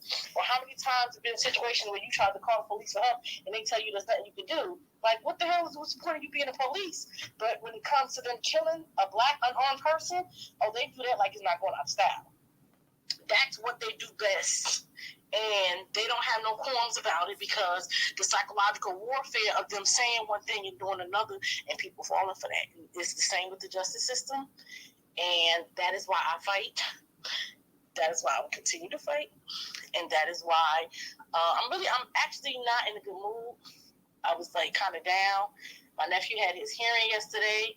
They have the evidence for them. They're not giving over the evidence. I'm asking for it in my trial. They're not giving over the evidence. So it's just the fact of we asking for evidence and they just saying we're not giving it to you. And I hate it. What pisses me off the most when a lot of times people say they can't do this to you or it's a violation of the law. This is why you'll see people in prison for 20 or 30 years. Because they can't do it to you. They can't do it. If you black, they're going to do it to you. It's what you do in response to that. And a lot of times the people who've been in prison for 20 or 30 years don't have the financial means to get an attorney and have an attorney fight for them. And they may go to the Innocent Project, or they get into prison, they go to the law library, and they learn for themselves. I have a cousin who was in prison for 60 years in the state of New Jersey, and he went to the prison law library, and somebody helped him overturn his conviction, and he got out. And that the reason why that happens is because not the system being broken. No, the system is working exactly like it was designed. What we have to start doing is we have to start looking at the system and saying, okay, this is what you do to us. I mean, we got to be honest. They're not doing nothing new. They're doing the same thing they've been doing. We have to start doing new things. And that's why when I was in the situation I was in, I knew who they was. Thank God my mother educated me. When the devil come now, I knew who the devil was. I know they changed the rules in the middle of the game. I was fired August 2021. By August 2022, I had my book out. So when they came January, February of 2023, and they said that they're having no trials, now, for those of you who don't know, it's 3 black women who suing the New Jersey Judiciary. I have a lawsuit in federal court and state court simultaneously. At the same time, I made history books. I filed my lawsuit in court with no attorney. They're not giving us a civil trial in Somerset County. 3 black women. They filed a motion to dismiss. They lost that motion. And they said, yeah, you can sue. Now you have a mediation, which is confidential, and a settlement, which is confidential. So nobody's going to know that we're suing. So the things we're accusing our employer of, the racist tactics, the discrimination, the harassment. One person is accusing me. This is 1995, when I was 15 in high school. So they giving us our day in court via a mediation and a settlement. And that's what they do. And they don't like the rules of the game, they change them. So since I knew that, I have a book. You can't confidentiality a book. So again, we have to start thinking outside the box, because if we already know what they're doing, we have to do something else. Because once mandatory mediation, which is confidential, takes place, and once a settlement takes place, there goes confidentiality. You can't talk about what happened to you. So now you're telling me you violated my rights, you harassed me for 9 years, you illegally incarcerated my nephew, and I can't even talk about what you... That's how they get away with it. They settle. And they've been given, and then they claim they don't have any money, but we know what they do. And I just saw the playbook, like, you're not going to do me how you did everybody else. And no, it's not an easy fight. It's a hard fight. It's very, very frustrating because you got to go through the process. But that's why I tell everybody and their mother what happened to me. And I'm saying it loud. I'm saying it proud. And my documentary films in like 2 weeks. So I just... Oh, wait. You got a documentary coming out in 2 weeks? I'm filming 2 documentaries. Oh, okay. 2 documentaries. My nephew got his own documentary coming about what happened to him. Because remember, they gave me a court order saying I can't talk about anything that happened with my nephew. So you gave me a court order trying to silence me. Mind you, the court order was illegal, saying that I can't talk about that what happened once they illegally fired me, they filed a motion to still keep the court order in place because, again, they don't want people to know what happened. And they scare you with these scare tactics like, oh, you got to respect my authority. I don't respect your authority at all, and I'm not scared of your tactics. And I have First Amendment, and I'm seeing it like Tony Braxton. And I'm telling everybody and their mama what you did to me and my nephew. Now, you don't want that to happen. That's not my problem. And again, they thought that they would do me how they do everybody else. Once you get fired from your job, you're embarrassed, you're humiliated, you don't want to talk about it. I want to talk about it. I think I'm going to name it the worst employee in the state of New Jersey because I am not a slave. Because, their motor apparatus is say I'm a disgruntled employee or I'm incompetent or I don't, that's what they say when a black person files for discrimination. Let's go with that. You can say, and I do agree with you because you know what? I'm not a slave. I'm not going to work. You're not going to work me to death. You're not going to violate my rights. You're not going to break the law, and you're not going to keep me silent about it. So, yes, I am the worst employee in New Jersey. Because if that's what you're expecting of me, to watch you break the law and say nothing about it and not hold you accountable to the same standards you hold me, I am the worst employee in the state of New Jersey. I have no problem with saying that. Because everything they come at you, it's a mind game. It's a psychological warfare. They brought me up on these false departmental charges to say they brought me up and said I was racist and then kept me employed for 7 more years. They brought me up and suspended me. They went after my nephew. They do those things to try to silence you. So I put those things on the forefront. So now you can't, let's talk about your record. Let's talk about my record. It's illegal.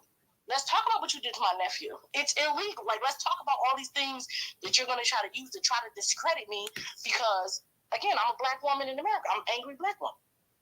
That's going to be their go-to. That's going to be a motor apparatus. So I'm going to give you all that. That's why I'm a comedian. Now, I'm an angry black woman that's a comedian. What you going to do? I'm not letting none of the scare tactics that they try to use to try to discredit people or scare people from speaking their truth.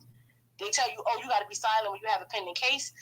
If I'm quiet about what they did to me, and then there's a settlement, and then the documents are sealed so nobody can know because now I can't speak about it, who wins? Me or them? Because now everybody who screwed over me and my family, and I can't even tell nobody what you did. Nah, I don't. And I'm gonna talk. I don't know if y'all noticed, but I like to talk. So they just did it to the wrong one.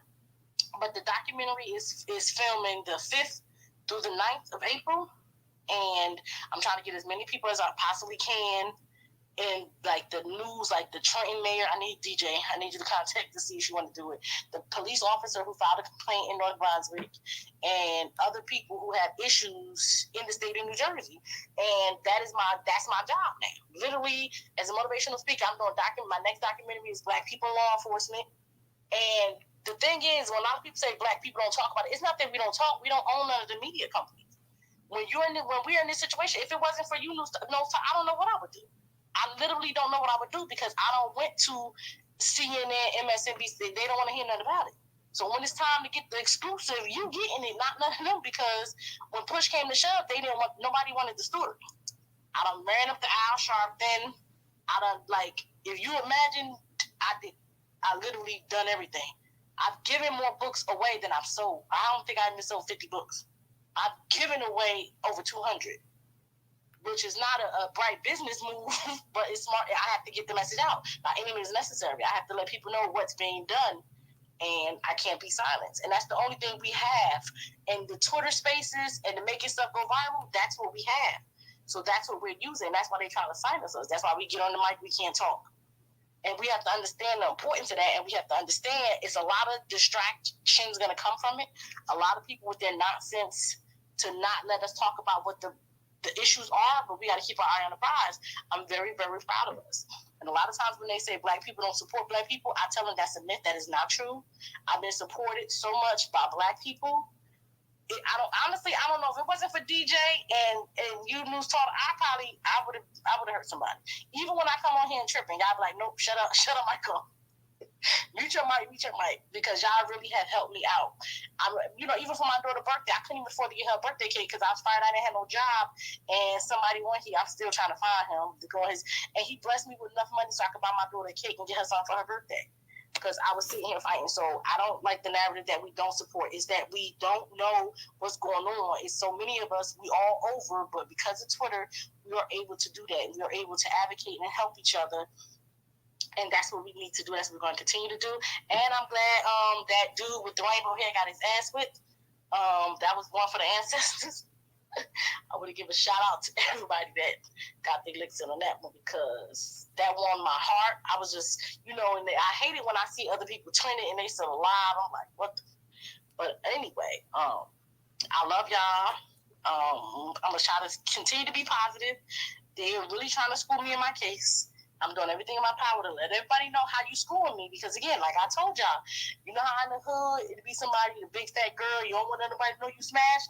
I'm letting everybody know who fucked me. I'm so sorry. Everybody's knowing what's happened to me, piece by piece. I'm not going to be quiet about it. Ain't no, did they do this to you? You know how people whisper around homeless, I wish you got fired or what happened. I'm telling everybody and mama what happened. I wrote a book about it. I didn't text my coworkers, was like, yeah, I'm out to film my night.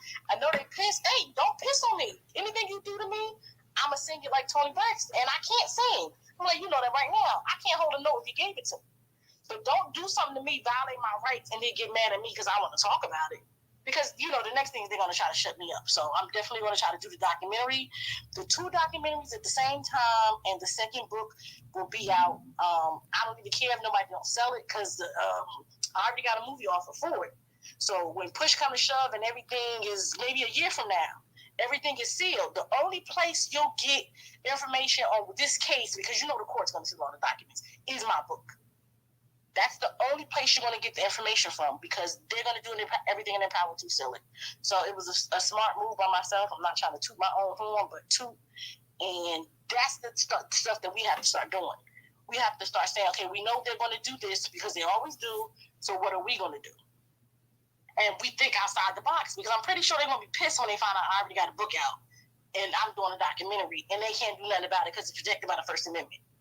So we just really got to start thinking outside the box, and I'll land my plane. All right, and congratulations on that, Aunt Lai, as well. Too, as always, we wish you the best of luck, best of success. I'm definitely hoping that we can go ahead and they can turn that into some kind of Netflix series as well, too. So definitely, we got our fingers crossed for you, and I'm glad to hear that, and want to see you keep progressing with this as well, too. So I just want to go ahead and give you that shout out. Let me give a shout out to my man Ray, too. Ray, normal co-host, Ray, been having some issues with Twitter lately and whatnot and stuff. So Ray, thank you for your contribution on Cash App. So it's always nice when the co-hosts also send a little love as well, too. So shout out to my man Ray.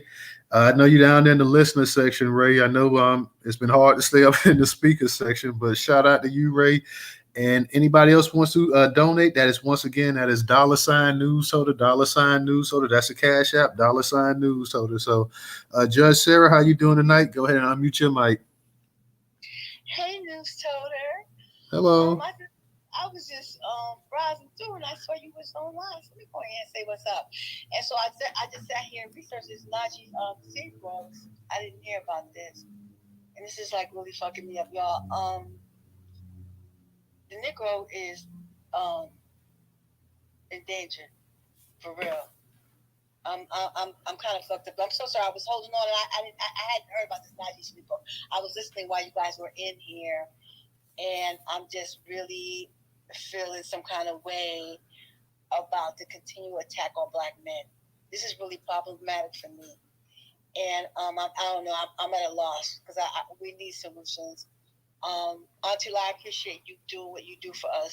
Every time you come in here, you're speaking like facts, just knowledge, and I appreciate you. I just want to come say what's up. And then I start watching this, and I'm sitting here. I'm so sorry. I'm not going to keep rambling. I'm just thinking because usually I want a solution. This attack on Black men, family, this got to stop. And we have to do something because this is crazy. They shot this man who called the police for help. Then they fed this other child to the hogs. They fed him to hogs, didn't they? Is that what happened to him? My understanding. The man. You talking about the one in Mississippi? Yes. Yeah, that's what people are saying. It's pretty wild. And I was going to do a space on that, and probably still will. It's just been so many different things that's been coming up as well too. But yes, it's just. Am I mixing them up? There's so many of them. I'm mixing them up. No, that's a different one that you talk about. Yeah, but it's just so many different cases like that. Yeah, anyway, I appreciate the opportunity to speak. Again, I have long-term goals for myself for a Black Party, and one of the things that I want to utilize is the power of boycotting. They have to stop doing this to us. This is not okay.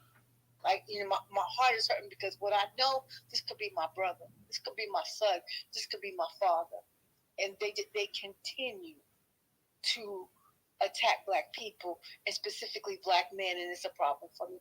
Anyway, Newstoter, I appreciate you. I just want to say what's up, okay? All right. Thank you. Everybody. Thank you, Judge Sarah. Appreciate it. Thank you for coming through. Yeah, like I said before, you can't keep up with the number of cases that come up as well too. And like I said, you constantly seeing this in the news cycle daily, so it's just so many different cases coming out every day, every other day, every week or whatever. So it's hard to really keep up with it. So we try, and we're trying to hold spaces, actually bringing some attention to some of these topics as well too. So we're in the works of trying to hold an interview with somebody. I don't want to give away too much, but we're trying to see if we can hold an interview with a case that's really that we're researching right now, trying to find out a little bit more about. But it's a very interesting case as well too. So we're going to see if we can try to get an interview going here within the next week or two or so, if possible. If not, we're going to just keep plugging away, and it's a reason, like, we can pretty much hold spaces on these issues every night. I try not to because, it is kind of draining on the actual mental for a lot of people. It really can wear you down after a while, so we try to mix it in. But at times you have to go ahead and you have to talk about this. Nobody else is talking about it to the level that we feel, satisfactory. So you want to go ahead and try to keep our people informed as much as possible. Like I say, I know that this does put a drain on folks as well too. After a while, people are like, well, damn, like, not another one of these stories. But yeah, unfortunately, it is another one of these stories, people. So all we can do is try to bring light to it, attention to it. See if we can get some justice for Seabrooks and Otieno's family as well too. That's what we're hoping. Both of them very tragic, and like Judge said, this guy, he was in this case, in Seabrooks' case, it's almost like it was a plea for help. Like he's trying to actually get some help, and this guy's an activist. He's out there putting in the groundwork, trying to help people out, and unfortunately, for the very thing that he's fighting against, he ends up dying, and at the hands of law enforcement at that as well too. So that's a double-edged sword as well too. So yes, it's just one of those things, man. Shout out to you, Dana. I see you up down in the listener section as well too. You guys will get a chance, go ahead and subscribe to the Real Dana's YouTube channel as well too. Also, Dana, she holds some pretty good spaces as well too. So go ahead when you get a chance, check Dana's spaces out. Check her YouTube channel out as well too. So, I tweeted out your book earlier. I'm gonna have to tweet it out again later on when I get a chance as well too. I'm trying to go ahead and tweet that out for any of the sisters up here. Also in the Jumbotron, we have I'm affiliate to Poetic Justice. That's, I believe, let me see which one over that is. 1, 2, 3, 4, 5. It's the fifth over from the left. If you sisters are into of course, I know you're all into fashion, you all like to look good, but Poetic Justice, Black owned, and it also it's for the Black female body, so you don't have to worry about the little Macy's and Sears and little outfits and stuff like that. This will fit the hips and the thighs and everything that you sisters be packing and whatnot. So definitely check that out. I have that in the Jumbotron as well too. I'm going to tweet that. I already tweeted out earlier, but I'll tweet out again. It's a 15% off. I believe it says flat 15% off your first order. So go ahead and check that up. That's in the Jumbotron as well too. That is up in the Jumbotron. I may go ahead and let me see. I'll put it back in there too. So if you guys check it out, go ahead and check out the Poetic Justice line and whatnot. Nice clothes, nice outfits and everything for you sisters and stuff like that. So catering to the Black women. So definitely check it out when you guys get a chance. Professor, you got some? Yeah, I was about to say, let me make my announcement. I got a documentary coming out here soon. Probably within the next, probably about next 3 weeks. And it's called Bed Wrench. Look out for it. I'm telling you now, I'm going to be promoting this. Bed Wrench. What? Oh, Lord. What are you talking about, Professor? Oh, okay. You keep us posted on the Bed Wrench then, all right?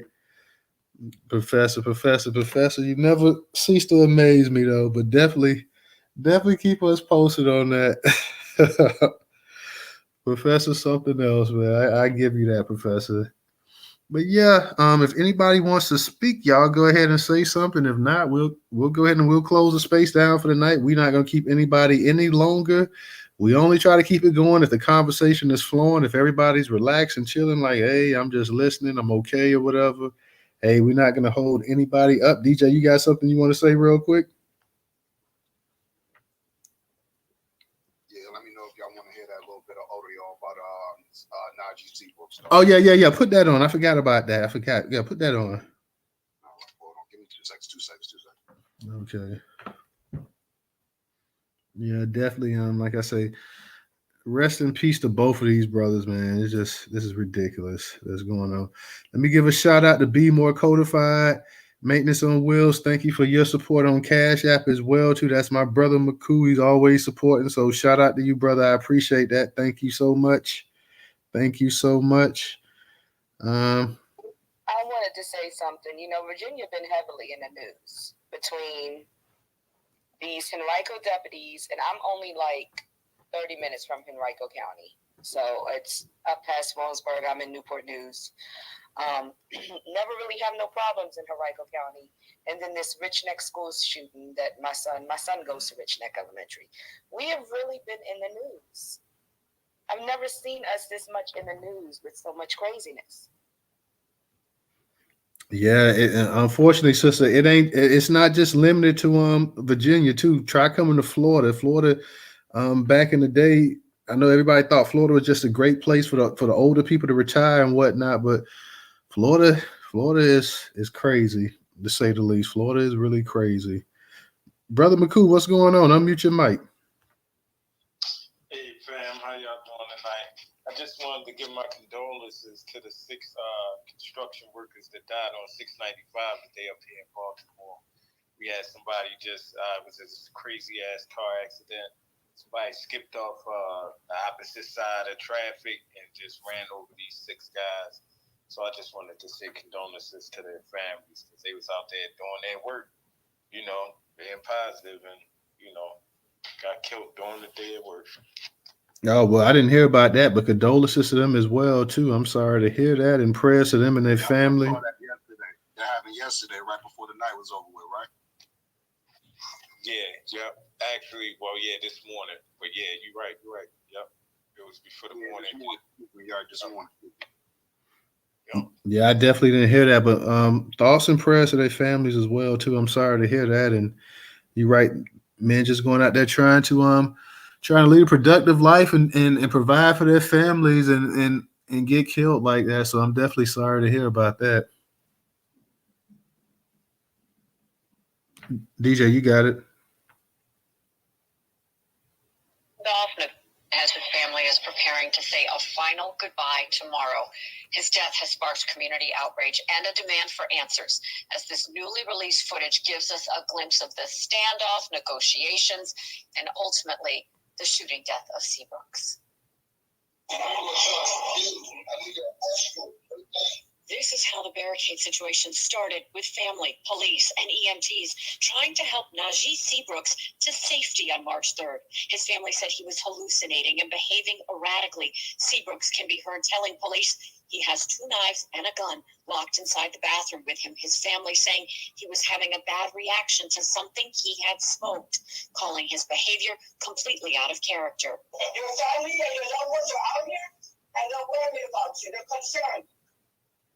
You said you wanted a sergeant, you got one. Najee, my firefighter Groville, Patterson Fire Department. I'm EMT here. I'm here to help. According to body camera footage of the more than 4 hours of negotiating and a report from the Attorney General, crisis negotiators and family unsuccessfully trying to convince Seabrooks to surrender and accept help. Right now, all we trying to do is get you to the hospital, get some help. Takashi, put him down, man. Put him down. And the Attorney General saying he had cut himself with the knives and was bleeding. The AG also saying he threatened to kill himself and an officer. Eventually, officers say Seabrooks emerged from the bathroom and lunged at them with a knife in his hand. 2 officers firing in response. All agree crisis situations are incredibly difficult to negotiate. They had specialized units, trained negotiators. They had less than lethal force available, and they used it. They interacted with him for multiple hours, and it was not until he came out and charged them with a knife that they had to use deadly physical force to stop him. Our team of crisis responders begged the police to allow us to help. And family was in the apartment with an additional member brought in by police to speak with Najee. The Attorney General's report saying Najee was in contact via cell phone with a member of that Patterson Healing Collective. Social justice leaders now calling for a federal review. His funeral. Yeah, they full of shit, the news, man. You know what I'm saying? And these police, especially, these got the damn, tethers or whatever you want to call them and shit. They full of shit because there was nothing but police in this room, you know what I'm saying, or in this apartment, whatever the case be. And at the end of the day, I don't understand why nobody knew this person, or why didn't they allow the crisis team that should have been there, which is not an actual officer all the time or a person from the fire department. So why y'all only showing those particular clips? And the other thing is too, if you really cared about him, you would have just kicked the door down and just tackled his ass. You know what I'm saying? Kick the door down in the bathroom. The shit only about a 2x2 foot hole in the wall. You know what I'm saying? And it just tackle him. You know what I mean? Y'all do that to these white people. Why can't y'all do it for all black people, man? Keep it real, yo. Go ahead, Allah.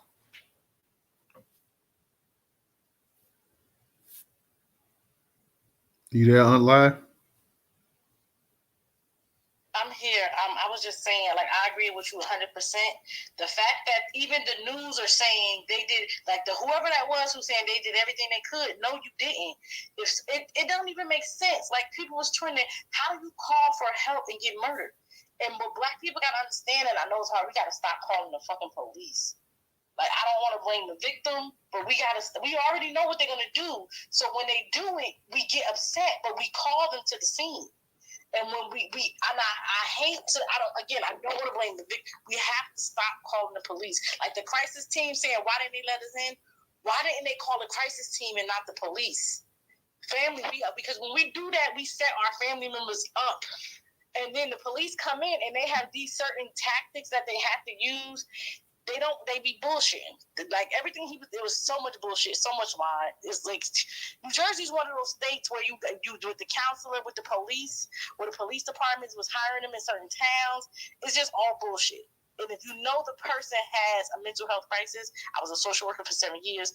Why would you use deadly force? If you don't want them to kill themselves, that's your claim to fame. They were going to hurt themselves. So you kill them? The fuck? How the fuck does that make sense? It makes sense nowhere. But they get away with it because New Jersey is racist. Let's be clear. This is where Trump had his golf course. Trump got a rally coming up. The white supremacists and law enforcement are going to cover it. It won't be a federal investigation. If it do, I guarantee you nobody's violated like it always is because they did it to another boy in Patterson.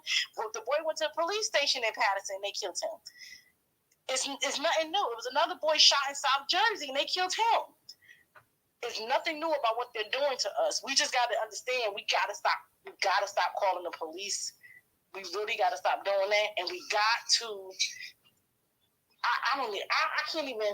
It's just we know it's bullshit. We know they're gonna make these rules and say this and say they did all they. How you do all you could when you killed somebody who needed help? There's nothing else you telling me as a police officer, all this training, there's nothing else you could have possibly did if you wanted to save somebody from harming themselves but kill them because you didn't want him to hurt himself. The stupidest shit ever, man. And my nephew got mental health issues and that is his name. And it just goes to show how in Jersey they're going to get away with it. They don't hold themselves accountable at all. This is the most corrupt state. The mob, I believe Jimmy Hoffa is buried somewhere in one of the bridges here. It's very, very corrupt. And it's just sad because now this young man is gone and, everybody is saying they did, law enforcement, that they're going to be cleared and nobody's taking into consideration. Why do you have to use deadly force? Deadly force does not have to be the go-to because I'll be seeing white people do all kinds of shit and y'all don't even think about deadly force and more police officers are killed by white people than any other race. It's only deadly force with us because you don't look at us as human. You see us as subhuman. You don't value our lives. That's why you could take it out like that and you know you're going to get away with it because it's one of us. That shit pissed me off. Hey, just real quick to piggyback over you and then you go ahead, Brother McCool. So here's the thing. They never said that he actually had a gun. See that, sis? You feel what I'm saying? So why would y'all pull out y'all pistols and gun this man down, knowing he's a crisis, some type of social worker himself? And I don't understand why y'all didn't know who he was and try to be more lenient because of what his work history is in being an street activist in the street or social activist in the street. So that don't make sense. And this is why, we agree, sis, that's New Jersey, the most prejudiced state on the planet. You know what I'm saying? I know y'all folks in Mississippi got y'all issues in Georgia and Florida and all that stuff. But up here, it's underhanded. This is what we trying to explain to y'all. This shit is so underhanded that you don't see it coming. You know what I'm saying? You don't see it coming. You have to be more aware. And I ain't talking aware because a redneck call you a nigga. No, they'll be nice to you. Hey, how you doing? And all the other shit. Then turn around, stab you in the back. Why they school you? And the thing is, everything good? Take this knife. You sure you want to drink something? They're gonna say you had a gun even if you didn't have a gun, even if the situation didn't call for it. Because if he had people, it's the fact that when you call the police on scene, they're gonna take over the scene regardless. That's why we gotta stop calling them. We keep calling them, and the black people know. If anything, black people know. Whether you believe in the police or not, you know damn well if you call the police, your ass is more likely to get in trouble than anything else. We got to come up with another solution. And there are solutions because I believe it's called the Red Cross. And I forgot his name. He would go to from Texas. He was helping a lot during the hurricane. Trade of Truth. I think they developed something. Even in Detroit, they got a black I forgot what the name. The citizens walking around with solutions to the problem. There's other things out here that's already being done. The Black Panthers is the best example of that. That was done that we can start doing, and we need to get together and start doing because we don't need the police. Like that's one thing. I don't give a fuck. We don't need. If push come to shove, call the fire department. But this is a person who had people who he called who was there at the scene. The police was like, "No, we got it." And they have this authority where they take over BS. It's sad all around, but they're going to get away with it because the police, the federal government is not going to find that they violated his rights because the threat, they're so scared. If y'all so fucking scared, why y'all always showing up to shit? Stay home. We don't need y'all scary asses here because you got black women in these inner city schools that can handle conflict better. You got supposedly, quote unquote, trained police. You got a black woman in a cafeteria, black school social workers, black counselors that can handle kids in the inner city of Chicago better than these trained police officers in the fucking suburbs. Come on now, like it's bullshit.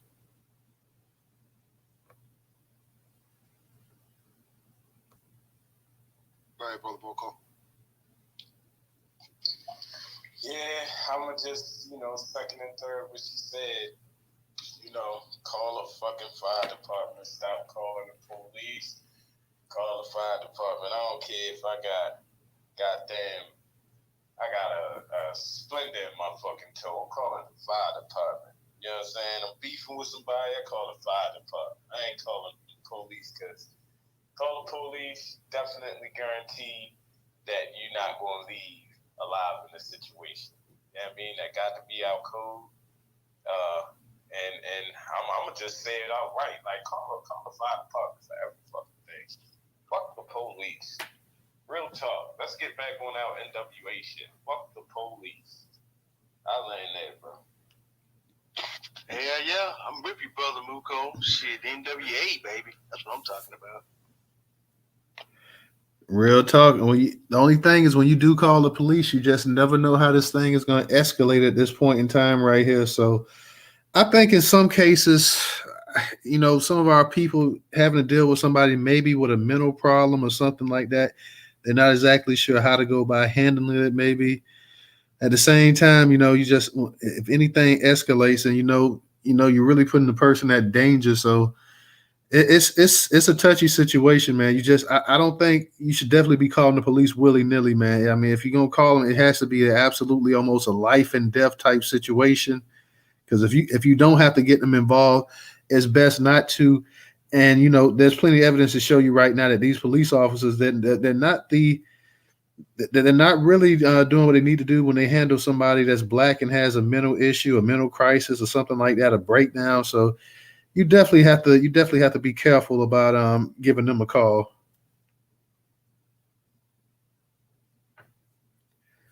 All right, people. I guess that'll pretty much be it for the night, man. So We'll go ahead and we'll be back tomorrow night with another Twitter space, guys. Thank you for coming through and supporting as always. I definitely appreciate that. We'll be back tomorrow night, 8 p.m. Eastern Standard Time. Y'all make sure y'all check those notifications as well too when we send them out, because we will definitely be sending them out. So we got a pretty good space lined up tomorrow night. I'll let you guys know tomorrow afternoon when I tweet it out what the actual title is. So thank you for everybody that came through, all the speakers, the co-hosts. Ray, I know you was down in the listener for most of the time, but still, nonetheless, you're still a co-host. So hopefully you get everything straightened out soon. And I'm glad that some of our people was able to get the speaking things situated so they can actually get back up here as well, too. So I definitely glad of that. So guys, we will be in touch with you guys tomorrow night.